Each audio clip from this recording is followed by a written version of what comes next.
these pliers, nylon jawed pliers, 4874 140. I've been using them for a few little jobs, and I've got a job that I'm about to use them for. So they've got these nylon pads inside the jaws,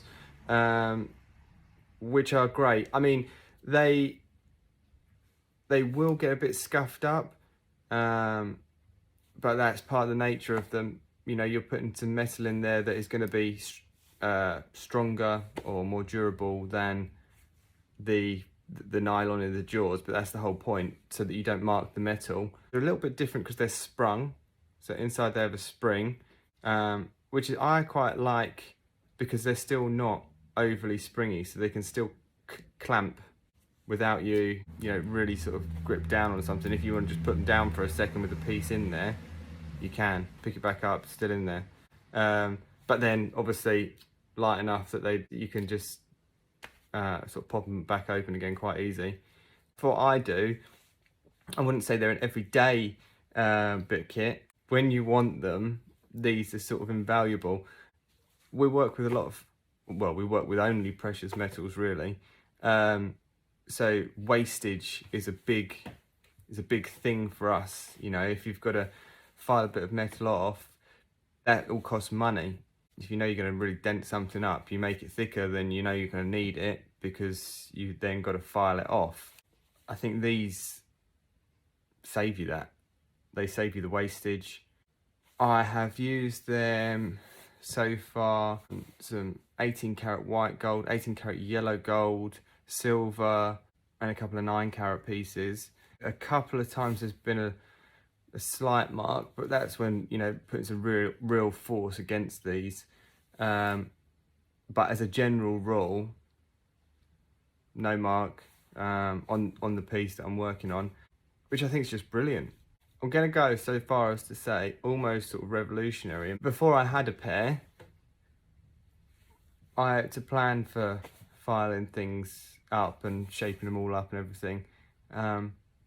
Now I sort of don't, especially if it's a piece that's already had a polish, it's already, you know, it's just a final little tweaking. You saved yourself having to buff it all up, well, file it off, buff it all up again, polish it again. It's basically a time saver and a money saver, because you're not having the wastage that you would have, and you're not having to go through all the processes you would have had to before. Especially doing sort of wire work. I made a couple of prototypes for a chain that I'm making in silver, and used these. Work perfectly. Absolutely brilliant. Hard one, although I do really like the spring in the middle, that does prevent you from putting any work all the way through. You know, I might pop the spring out and see if I prefer them without. I can't say that I will. I do quite like that they are sprung, but I can see at some point maybe I will have to pop the spring out. You know, if I want something the whole way down, get some tweezers in there, pop that out, and then pop it back in after you've used them for the thing that you wanted all the way through.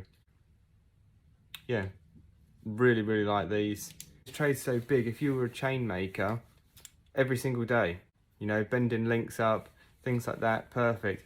With the tools and jewellery, it's all a sense of feel. I'll pick up a pair of pliers that I have something similar, but I've not picked up the similar ones. I specifically want a set of pliers that I have.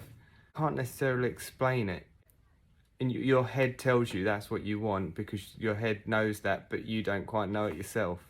Get them, use them, you'll love them.